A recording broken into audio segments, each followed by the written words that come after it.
Yo, what's up guys? Dito tayo sa Duomo guys, dito sa Duomo.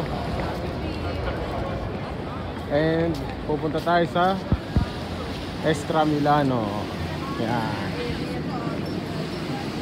Yan. See you sa Sunday guys. Iskrivikuy. Yan, takbo tayo 5 kilometers. Yan lang kaya natin, 5 kilometers guys. Pasok tayo. Pasyal muna tayo dito sa loob. Ayan, dito yata. Ayan, maganda yung kanilang ano. Yung damit nila ngayon, no? Nakad tayo dito guys. Ayan, mga libre-libre siguro. Wala bang libre sapatos?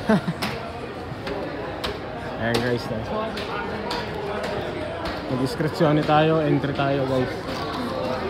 Sali tayo.